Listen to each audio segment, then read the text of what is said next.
I'd like to introduce the president and executive director and a former police officer with 29 years, 23 years with the New Brunswick Police Department in New Jersey, the executive director of the Lawyers Committee for 9/11 Inquiry, David Meiswinkle.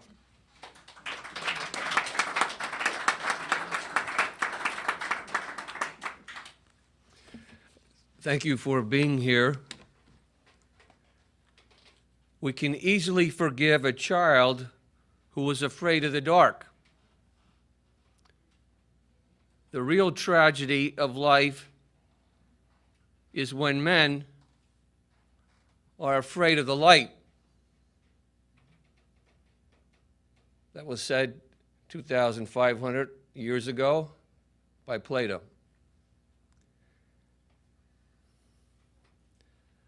I applaud the media that's here.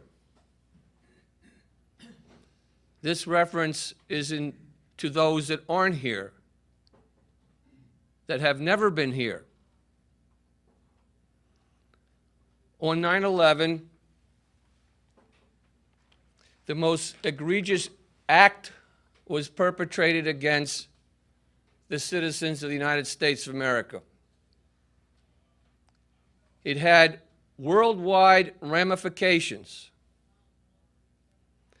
In this country, there has never been a criminal investigation that resulted in a grand jury, at least to our knowledge, until the Lawyers Committee for 9/11 Inquiry filed last April a petition, 54 pages, 57 exhibits, to the U.S. Attorney's Office in New York City. And we followed that up with an amended petition to add additional bombing charges.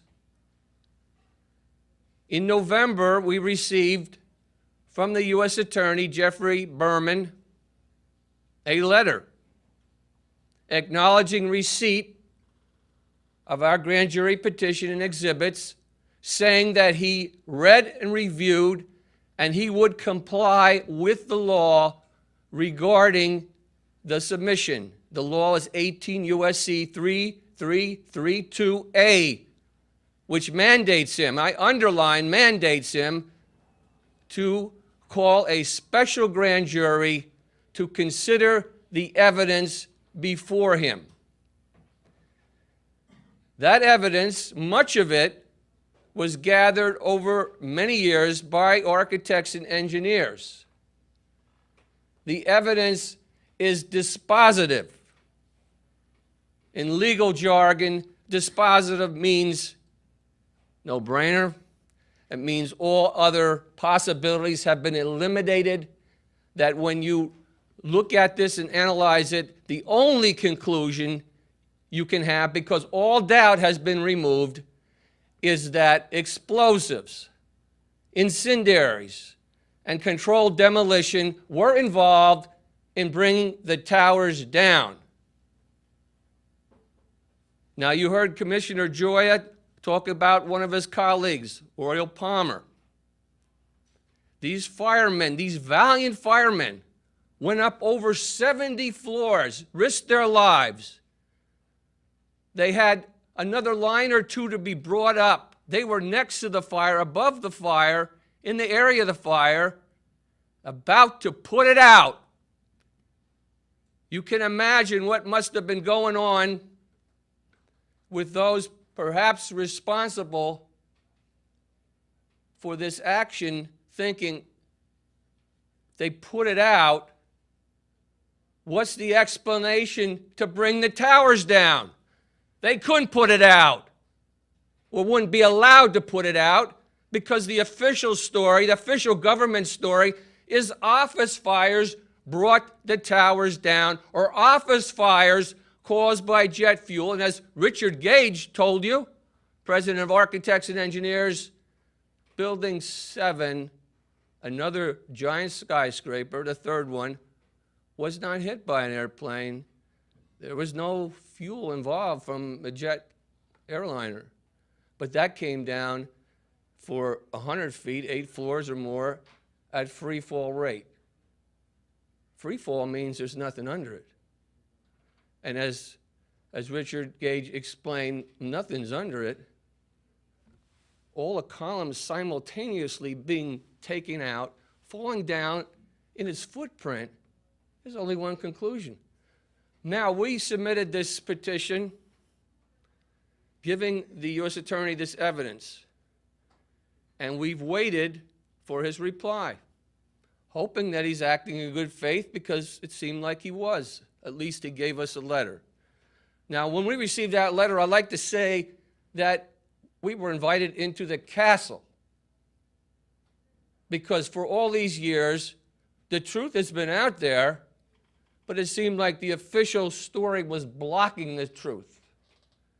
And now the truth was going to be presented to a grand jury, which is 16 to 23 impartial folks, just like yourself, that can use your reason, logic, and common sense and look at what we present. And when you see it, you'll walk away and you'll say, explosions, bombs, controlled demolition, incendiaries. Now, you can grasp that if you go on the Lawyers Committee website, LCfor911.org, LCfor911.org. And all the exhibits are listed there. The petitions listed there. We submitted to the U.S. Attorney people with material information that they should contact. And there's 2 versions, one for the grand jurors and one for the public, where, because of certain legal reasons, if we start mentioning particular names, that would not be smart for us, because we're just making suggestions to the U.S. Attorney. Now, we had not heard from them, so in July we called them, Mick Harrison, legal director of the Lawyers Committee, litigation director, and myself. We talked to Michael Ferreira, chief of terrorism, international narcotics in the Southern District. He was very respectful. He told us he could not disclose whether they are conducting a grand jury investigation at this time because it's all secret. Well, we don't buy that, because we've done our homework and we see that they could give us some ministerial records and possibly substantive records. So on Friday, a few days ago, we sued. The Lawyers Committee has sued the U.S. Attorney, William Barr, and the U.S. Attorney in the Southern District, Jeffrey Berman. Now, in March, we were down in Washington, and we filed another suit at that time. And that was a suit because the FBI had not followed a congressional order, basically, to assess any information 9/11 related that was not originally considered by the 9/11 Commission. And we had 7 areas. The first area that they never assessed was the area that Richard Gage was talking about, the explosive evidence that exists. The FBI has never looked at it. The second area that we told them was reference to the high-fivers, identified later as Israeli nationals, that were seen and arrested in New Jersey for filming and congratulating apparently themselves or being happy about the event as it was happening. And the third count was the destruction of evidence, because under a Freedom of Information Act, we asked the federal government for those photos, and they told us that they may have been destroyed in 2014, at about the same time Congress was ordering them to assess all available information related to 9/11. So we sued under the Open Public Records Act in New Jersey, because the state police developed the film, and there was reports that there was explosive residue on the fabric in a blanket that they confiscated. That's on appeal right now. We've been able to get at least a log entry that we argue is reflective of those photos. Of course, the state in New Jersey says they're not, but the log entry says World Trade Center bombing, terrorism, confiscated film, and it's the same date that the photo transcript we have. We have an order, a FBI declassified piece of document that indicates the FBI received these photos from New Jersey State Police on September 13, 2001. We have a log entry referencing that, what we think it is, but so far it's been denied, all right? So that's some of the things that we're doing, the Lawyers Committee, and there's a lot of others, and I won't go into it, it'll take up too much time. But, yeah. So I'm going to sum it up right now. If you're interested in what I'm saying, LCfor911.org. And I'll sum it up the way I started it. We can easily forgive a child who is afraid of the dark. The real tragedy of life is when men are afraid of the light. Thank you for being here.